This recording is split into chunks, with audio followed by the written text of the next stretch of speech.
আরিফ পিছন থেকে রাব্বি কাজের কাজটুকু করে দিয়েছে, নকডাউন বের করেছে নিজের টিম, বাট আরিফকেও যেন রিকভার করেছে, লাস্ট শট কানেক্ট করে ফেলবে, নক করবে, পুরো টিমটাকে করবে totally shut down, and the buyer goes to team ডিএফএক্স। দুর্দান্ত পারফরম্যান্সের মাধ্যমে তবে 20 প্লাস সার্ভাইভ করলো। দেখো একমাত্র টিম ডিএসএক্স তাদের champion active video toss, so এই জায়গাতে তারা যদি ওভারঅল বইয়াটাকে সিকিউর করে ফেলতে পারে, আই থিঙ্ক আমার মনে হয় না জায়গাতে তারা বইয়াটাকে সিকিউর করে ফেলবে। দিকে ড্যামেজ আমি ভালো পারফরম্যান্স করে যায়, এবার দারুণ জিতে গেছে, চলো ওয়াইপ আউট করে ফেলা হচ্ছে। লাস্ট 19 জন প্লেয়ার বেঁচে রয়েছে, তবে এবার 19 জন প্লেয়ার বেঁচে থাকলো শেষ পর্যন্ত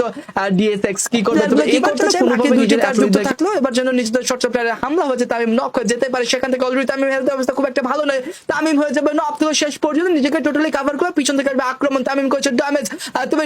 তামিম ড্যামেজ ডিল করলো, নিজের হেলথের অবস্থা কিন্তু ভালো না, তামিম এলিমিনেট হয়ে যাবে কিনা কোন রকম ভাবেই কিন্তু নিজেকে সার্ভাইভ করে সেফ জোন সার্কেলে নিয়ে গিয়েছে। লেটস গো, দূর থেকে ড্যামেজ ডিল করার চেষ্টা, তবে 2 ভার্সেস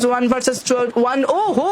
লেটস গো। এবার যেন তামিমদের কাছে ডিএসএক্স তাদের কাছে সুযোগ রয়েছে চ্যাম্পিয়ন হয়ে যাওয়ার, তিনটা টিম থেকে তিনটি সোলো সার্ভাইভার এবং ডিএসএক্স তারা কিন্তু পুরো দুইজন প্লেয়ার নিয়ে যুক্ত রয়েছে, এখানে জাস্ট নিজেদেরকে কভার করে রাখা সম্ভাবনা রয়েছে, এগিয়ে যাবে। তবে আজকের দিনে তিনটি ম্যাচে কি ওভারঅল চ্যাম্পিয়ন টিমকে পেয়ে যাবে, রাব্বি পিছন থেকে আক্রমণ করছে, ব্যাক টু ব্যাক হামলা হয়েছে, পুরো দুই পাশ থেকে ঘিরে ধরলো, টেক ডাউন নিয়েছে আরো একটা অ্যাথলিটকে। Let's go 1v2 X scenario, তো শেষ পর্যন্ত আমরা ডেড এক্স দেরকে কোনোভাবে বইয়া করতে দেখতে পাবো কিনা। ডেড শট এবার যেন বইয়ার দাঁড়িয়ে রয়েছে, তারা ডেড শট এগিয়ে যাবে, তামিম কোনোভাবেই ভুল করা যাবে না, এখান থেকে তামিম ডিল করার চেষ্টা করছে, ড্যামেজ অফিসার প্লেয়ারকে স্পট করা হবে কিনা, চার্জ বাস্টার দিয়ে এবার চার্জিং করবে তামিম, ড্যামেজ গুলো ডিল করছে, অফিসার প্রেসার আরো একটি শট কানেক্ট করার চেষ্টা, রাব্বি এবার শট গুলো কানেক্ট করার জন্য M59 এর হাতেই এগিয়ে যাচ্ছিল, back to back damage deal করার চেষ্টা করলো, কোনোভাবেই যেন কানেকশন মেক করে যাচ্ছে না, shadow eliminated and the booyah goes to Team Deadshot and the champion of this tournament Team Deadshot দুর্দান্ত পারফরম্যান্স করেছে 6টি ম্যাচের টুর্নামেন্টে, ম্যাচটা যেন আজকের দিনে 3টি ম্যাচই শেষ করে দিয়েছে তারা।